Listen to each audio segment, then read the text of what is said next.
کسی غمزدہ کی آنکھ سے آنسو چرا کر اس کے چہرے پر خوشیاں بکھیرنا عظیم نیکی ہے۔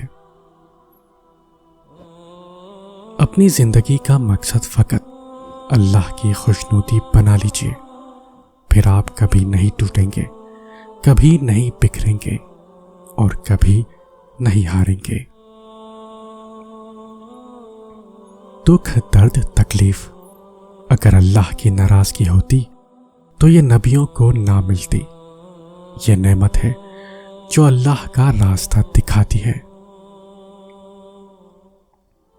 اللہ تو رہتا ہی وہاں ہے جہاں تمہاری دعائیں رہتی ہیں، پھر کیسے ہو سکتا ہے کہ تمہارے دل نے تڑپ کر کچھ مانگا ہو اور اس نے نہ سنا ہو؟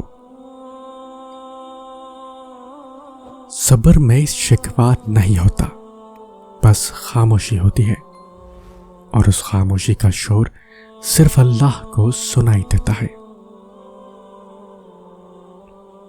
حسد کسی سے نہ کرو، اللہ جسے دے رہا ہے اپنے خزانوں سے دے رہا ہے، تم سے چھین کر نہیں دے رہا۔ اللہ کی یاد میں رہنا دنیا کی ہر بادشاہی سے افضل ہے۔ اللہ ہوتا تو سب کے ساتھ ہے، مگر ملتا اس کو ہے جو پکارتا بلاتا اور اچھا گمان رکھتا ہے۔ ان راہوں کو چھوڑ دو جن میں گناہوں کے سوا کچھ نہیں، ان راہوں پر چلو جس پر ہمارے نبی محمد مصطفیٰ صلی اللہ علیہ وسلم چلے۔ خالق کے خیال کو چھوڑ کر مخلوق کے خیال میں گم رہنے والا انسان تینوں دنیا کے خسارے میں رہتا ہے۔ ایک مومن کے لیے دنیا اور آخرت کا قیمتی سرمایہ نبی کریم صلی اللہ علیہ وسلم کی محبت ہے۔ ہو سکتا ہے جسے آپ نے حقارت سے دیکھا ہے، اللہ اسے محبت سے اور فرشتے اسے رشک سے دیکھتے ہیں۔ پھر جب آپ سب کچھ کر کے تھک جائیں تب آپ صرف اللہ پر یقین کریں گے، اور یہی یقین آپ کی ہر مشکل کو آسان کرے گا۔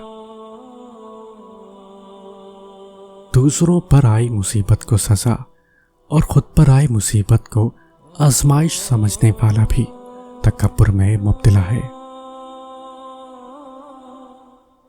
جیسے بارشیں فضا سے دھول اور مٹی صاف کرتی ہیں، ایسے ہی استغفار روح سے گناہوں کو دھو دیتا ہے۔ دلوں کو صاف ستھرا رکھا کرو، اللہ تعالیٰ نے اسے اپنے لیے چنا ہے۔ حق حق ہی رہتا ہے، چاہے اس کے ماننے والے دو چار ہی دنیا میں رہ جائیں، اور باطل باطل ہی رہتا ہے، چاہے ساری دنیا اس کا دم کیوں نہ بھرنے لگ جائے۔ انسان کی سب سے بڑی پریشانی یہ ہے کہ انسان تقدیر سے بہت زیادہ مانگتا ہے اور وقت سے پہلے چاہتا ہے۔ قرآن نور ہے اور انسان اسے چھوڑ کر باہر اندھیروں میں بھٹک رہا ہے۔ حالات کی تلخی میں کبھی نا امید نہ ہونا، کیونکہ موت سے مشکلوں میں ہی ہوتے ہیں۔